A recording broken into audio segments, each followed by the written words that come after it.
ಗುರುಭ್ಯೋ ನಮಃ. ಹರಿ ಓಂ. ಗುರು ಬ್ರಹ್ಮ ಗುರು ವಿಷ್ಣು ಗುರುದೇವೋ ಮಹೇಶ್ವರ, ಗುರು ಸಾಕ್ಷಾತ್ ಪರಬ್ರಹ್ಮ ತಸ್ಮೈ ಶ್ರೀ ಗುರುವೇ ನಮಃ. ಗುರುವೇ ಸರ್ವಲೋಕಾನಾಂ ವಿಷ್ಣುರ್ಭೋ ನಿಧಯೇ ಸರ್ವ ವಿದ್ಯಾನಾಂ ಶ್ರೀ ದಕ್ಷಿಣಾಮೂರ್ತಯೇ ನಮೋ ನಮಃ. ಗುರುಗಳೇ, ನಾವು ಯಕ್ಷಿಣಿ ಸಾಧನೆಯನ್ನ ಮಾಡಬೇಕು. ತುಂಬಾ ನಮ್ಗೆ ಇಷ್ಟ ಯಕ್ಷಿಣಿ ಸಾಧನೆ ಮಾಡೋದು ಅಂದ್ರೆ. ನೀವು ಹಲವಾರು ವಿಡಿಯೋಗಳಲ್ಲಿ ಹೇಳ್ತಾ ಇರ್ತೀರಾ ತುಂಬಾ ಪಾಸಿಟಿವ್ ಆಗಿರ್ತಕ್ಕಂಥ ಯಕ್ಷಿಣಿಯರಿದ್ದಾರೆ ಅಂತ.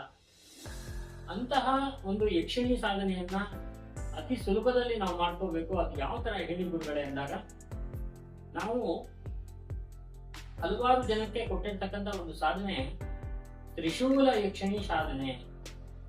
ತ್ರಿಶೂಲ ಯಕ್ಷಿಣಿ ಸಾಧನೆಯಲ್ಲಿ ಶಿವ, ದೇವಿ ಮಹಾದುರ್ಗೆ, ಮಹಾಲಕ್ಷ್ಮಿ 3 ಜನರು ಇರುವಂತಹ ಒಂದು ಸಾಧನೆ ತ್ರಿಶೂಲ ಯಕ್ಷಿಣಿ ಸಾಧನೆ. ನಿಮ್ಮ ಜೀವನದಲ್ಲಿ ನೀವು ಅದೃಷ್ಟವಂತರಾಗ್ಬೇಕಾ, ಆರೋಗ್ಯವಂತರಾಗ್ಬೇಕಾ, ಶತ್ರುಗಳಿಂದ ನೀವು ಒಂದು ವಿಜಯವನ್ನು ಪಡಿಬೇಕಾ, ಒಂದು ದೊಡ್ಡ ಯಾವುದೇ ಒಂದು ಕೆಲಸಗಳಿದ್ರು ಕೂಡ ಅದರಲ್ಲಿ ದೊಡ್ಡದಾಗಿ ಸಾಧಿಸಬೇಕಾ, ತ್ರಿಶೂಲ ಯಕ್ಷಿಣಿ ಸಾಧನೆ ನಿಮಗೆ ತುಂಬಾ ಇಂಪಾರ್ಟೆಂಟ್. ತ್ರಿಶೂಲ ಯಕ್ಷಿಣಿ ಸಾಧನೆ ಎಷ್ಟು ಚೆನ್ನಾಗಿರುತ್ತೆ ಈ ಸಾಧನೆ ಅಂತ ಹೇಳಿದ್ರೆ, ಮೊದಲನೇ ದಿನದಿಂದ ಕೊನೆ ದಿನ ತನಕ ದೇವಿ ನಿಮ್ ಜೊತೆಗೆ ಇದ್ದು ನಿಮ್ಗೆ ವಿಶೇಷವಾಗಿರ್ತಕ್ಕಂಥ ಅನುಗ್ರಹವನ್ನು ಮಾಡಿಕೊಡ್ತಾಳೆ, ದರ್ಶನವನ್ನು ಕೊಡ್ತಾಳೆ.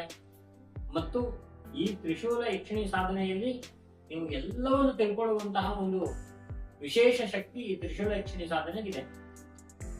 ನಾವು ನಿಮ್ಗೆ ಜಪಮಾಲೆ, ತ್ರಿಶೂಲ ಮತ್ತು ವಿಶೇಷವಾಗಿರ್ತಕ್ಕಂಥ ಮೂಲ ಮಂತ್ರವನ್ನು ನಾವು ನಿಮ್ಗೆ ಕೊಡ್ತೀವಿ.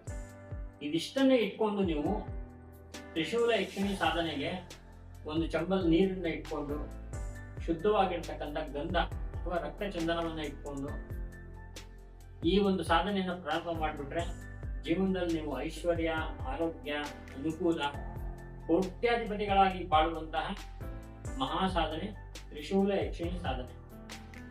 ಈ ಯಕ್ಷಿಣಿ ಸಾಧನೆಗಳಲ್ಲಿ ಬಹಳಷ್ಟು ಸಾಧನೆಗಳನ್ನ ನಾವು ಕೊಟ್ಟಿದ್ದೀವಿ.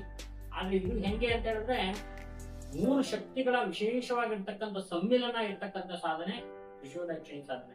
ಇದನ್ನ ನೀವು ಖಂಡಿತವಾಗ್ಲೂ ಮಾಡಬೇಕು ಅಂತಕ್ಕಂಥ ಒಂದು ಉದ್ದೇಶ ನಿಮ್ಗಿದ್ರೆ, ನಮಗೂ ಆ ದೇವಿಯ ಒಂದು ಅನುಗ್ರಹವನ್ನ ಪಡ್ಕೋಬೇಕು, ನಾವು ಇಷ್ಟೋ ಸಾಧನೆಗಳನ್ನ ಮಾಡಿದ್ವಿ, ಇದು ಕೂಡ ಮಾಡಿ ಆ ದೇವಿಯನ್ನ ನಾವು ಕನೆಕ್ಟ್ ಮಾಡ್ಬೇಕು ಅಂತ ಹೇಳಿದ್ರೆ, ಎಲ್ಲಾ ಸಾಧನೆಗಳಿಗಿಂತಾನು ಬಹಳ ಅದ್ಭುತವಾಗಿರೋ ಸಾಧನೆ ಈ ಒಂದು ಸಾಧನೆ ಆಗಿರುತ್ತೆ. ಇದನ್ನ ಹೆಂಗ್ ಮಾಡ್ಬೇಕು, ಯಾವ ದಿಕ್ಕಿನಲ್ಲಿ ನೀವು ಕುತ್ಕೋಬೇಕು, ಯಾವ ತರ ಪ್ರಯೋಗವನ್ನು ಮಾಡ್ಬೇಕು, ಮತ್ತೆ ಜೀವನದಲ್ಲಿ ನಿಮ್ಗೆ ಏನು ಮುಖ್ಯವಾಗಿ ಬೇಕು ಅಂತಕ್ಕಂಥ ವಿಚಾರವನ್ನ ನಾವು ನಮ್ಮ ಈ ಒಂದು ಪ್ರಶ್ನೆ ಮುಖಾಂತರ ನಿಮ್ಗೆ ಹೇಳ್ತೀವಿ.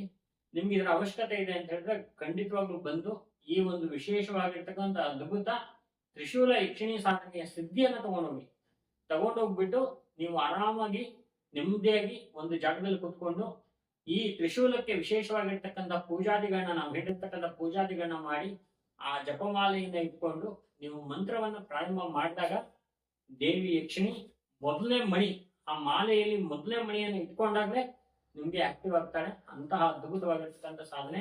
ನಾವು ಈ ಒಂದು ಸಾಧನೆಯನ್ನ 3 ಸಲ ಮಾಡಿರೋದ್ರಿಂದ ನಿಮ್ಗೆ ಈ ಒಂದು ಸಾಧನೆಯ ಒಂದು ಸಿದ್ಧಿಯನ್ನ ನಿಮ್ಗೆ ಕೊಡ್ತಾ ಇದ್ದೀವಿ. ನೀವು ಕೂಡ ತಗೊಂಡು ಒಳ್ಳೆ ಒಂದು ಸಿದ್ಧಿ ಸಾಧನೆಯನ್ನು ಮಾಡಿಕೊಂಡು ಒಂದಷ್ಟು ಜನಗಳಿಗೆ, ನಿಮ್ಮ ಹತ್ರ ಬರುವಂತ ಜನಗಳಿಗೂ ಕೂಡ ಈ ಒಂದು ಸಾಧನೆಯನ್ನು ಕೊಡ್ಬೋದು. ಅಂತಹ ಅದ್ಭುತವಾಗಿರ್ತಕ್ಕಂಥ ಸಾಧನೆ ಆಗುತ್ತೆ. ಸೊ ಇದರ ವಿಚಾರ, ಸಂಪೂರ್ಣವಾಗಿರ್ತಕ್ಕಂಥ ವಿಚಾರ ನಮ್ಮ ಒಂದು ಕಚೇರಿಯಲ್ಲಿ ಸಿಗುತ್ತೆ. ಸಂಪರ್ಕ ಮಾಡಿ ತಗೋಬಹುದು. ನಮಸ್ಕಾರ.